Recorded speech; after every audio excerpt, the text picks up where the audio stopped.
اللہ اکبر اللہ اکبر۔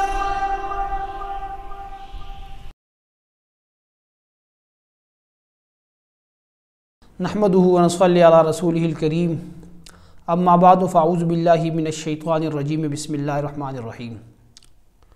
اس سے پہلے ہم نے عدالتی تنسیخ پہ بات کی تھی اور اس میں کچھ اصولی اور ضروری باتوں کا ذکر کیا تھا کہ عدالتی تنسیخ شرعی اعتبار سے شرعی اصولوں کے مطابق کب درست ہوتا ہے اور کب اس سے نکاح فسخ ہو جاتا ہے، اور کون کون سی ایسی صورتیں ہیں جس میں نکاح فسخ نہیں ہوتا۔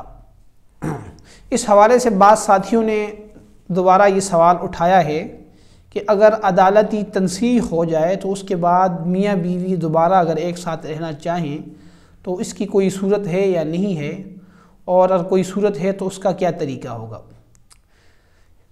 تو اس حوالے سے ہم نے چونکہ پہلے یہ بات میں نے اپنی پہلے لیکچر میں کی تھی کہ عدالتی تنسیخ دو طرح اس کی کیٹیگریز بنا سکتے ہیں، اس کی دو صورتیں بنا سکتے ہیں۔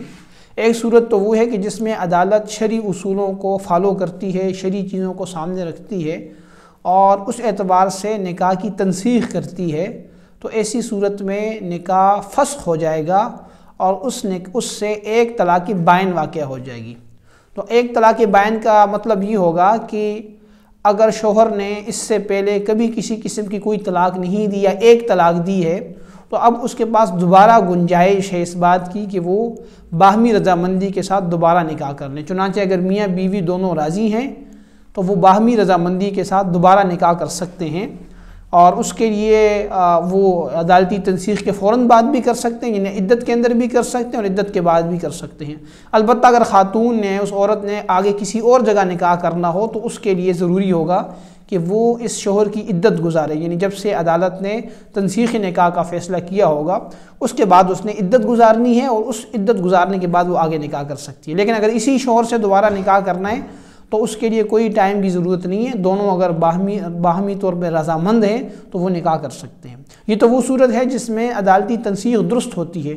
لیکن اگر عدالتی تنسیخ اس انداز سے ہو جسے ہم اپنے عرف میں عدالتی خلا بھی کہتے ہیں، اگر اس میں شرعی اصولوں کو مد نظر نہیں رکھا گیا، جیسا کہ میں نے پہلے عرض کیا تھا، اور عدالت نے فیصلہ کر دیا تو یہ قانونی اعتبار سے تو یہ فیصلہ ویلڈ ہے، معتبر ہے، لیکن شرعی اعتبار سے درست نہیں ہوگا۔ تو جب شرعی اعتبار سے یہ فیصلہ درست نہیں ہے تو اس کا مطلب یہ ہے کہ اس سے کسی قسم کی کوئی طلاق نہیں ہوئی، میاں بیوی دونوں کا نکاح بحال ہے، وہ ایز اٹ از سابقہ انداز سے بدستور میاں بیوی کی حیثیت سے رہ سکتے ہیں۔ اللہ تعالی ہمیں صحیح فہم اور سمجھ نصیب فرمائے۔ وآخر دعوانا ان الحمدللہ رب العالمین۔ آذان میڈیا ہاؤس کو سبسکرائب کریں اور بیل کے آئکن کو پریس کریں تاکہ آپ ہماری تمام آنے والی ویڈیوز کو دیکھ سکیں۔ جزاکم اللہ۔